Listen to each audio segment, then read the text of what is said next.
In the summer of August 23, 1912, the Dunbar family decided to cool off with a vacation to the Swayze Lake in Louisiana. More swamp than lake, Swayze was full of alligators. At some point in the night when the family was asleep in their tents, Bobby Dunbar, the family's 4-year-old son, wandered off and disappeared, launching an 8-month-long search for the child. A search traced him to the banks of Lake Swayze. At first, it was feared that he had drowned, but the lake failed to give up the body and the little boy's hat was found some distance from the lake, a day or so later. With hope of finding Bobby, the town continued to search for the boy, offering cash rewards equivalent to $125,000 today to anyone who could lead the authorities to him. On April 13, 1913, police finally thought they found little Bobby Dunbar alive, traveling with a drifter named William Cantwell Walters in Mississippi. The only problem, the Dunbars didn't recognize him. Regardless of the less than ideal reaction from the family, police matched up identifying markers like birthmarks to prove that the boy was Bobby. The town celebrated the arrival of the missing boy, despite the Dunbars' doubts. Meanwhile, the accused kidnapper William Cantwell Walters protested his arrest from jail, claiming that the boy was the illegitimate son of his brother and his servant. Julia Anderson, the woman who claimed to be Bobby's real mother, to the Dunbars to claim her alleged son, Bruce Anderson. After seeing the boy, she claimed he was, in fact, little Bruce, not little Bobby.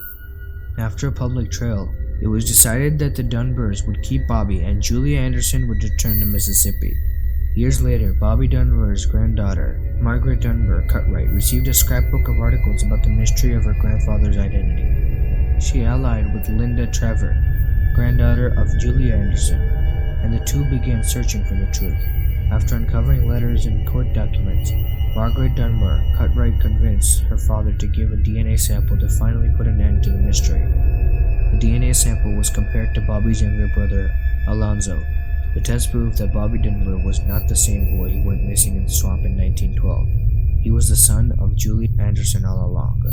What happened to the real Bobby Dunbar is still a mystery, as is the question of whether or not Bobby Dunbar's parents knew the boy was not really theirs.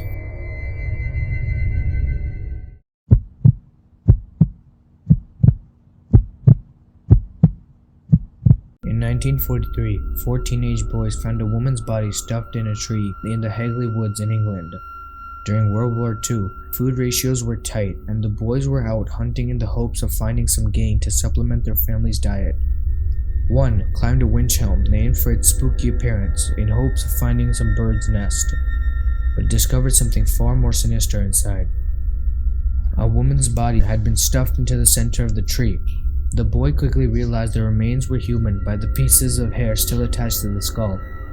17-year-old Tom Willits alerted the authorities, the incident weighing heavily on him. Once the body was located, Professor James Webster served as the medical examiner, estimating the woman to be about 35 years old and only 5 feet tall. There were rags of clothing on her bones and fabric stuffed in her mouth, leading them to believe that she may have been suffocated. He also noted that it was likely she had one time given birth and had been deceased for around 18 months when she was found. Strange still, her hand was missing, and the bones were later discovered to be scattered around the tree. Webster concluded that the woman was murdered, since the way her body was stored indicated it could not have been an accident or suicide. He also concluded that the body was put into the tree before rigor mortis caused the bodies to stiffen, indicating that the murder happened close to where the skeleton was found. In the investigation that followed, police contacted every local dentist hoping to find some dental records that matched the body, along with digging through missing person reports. The mysterious case went cold until 6 months later, when graffiti began to appear near the tree. The first chalk writing read, "Who put Luella down the winch chelm?" This led the investigators to their name, Bella. More and more chalk graffiti appeared with similar sentiments, making it unclear whether there were clues or taunts.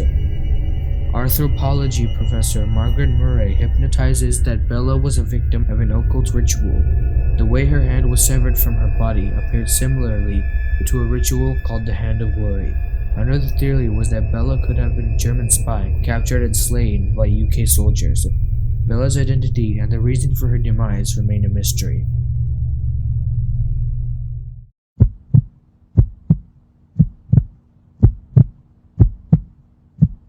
On July 2, 1937, the great aviator Amelia Earhart and her navigator Fred Noonan were leaving the ground from New Guinea to finish their mission of flying around the world. Their next stop was a tiny island in the Pacific Ocean, Howland Island. The plane never arrived, though. Somewhere between points A and B, their radio transmission was lost, likely from overcast skies, and their fuel was dangerously low. One of the largest searches in American history followed. The U.S. Navy and Coast Guard scoured 250,000 square miles of the Pacific, but they never found Amelia Earhart, Fred Noonan, or their plane. Earhart was pronounced legally deceased in January 1939, over a year after her disappearance. There are many theories as to what may have happened to the great aviator.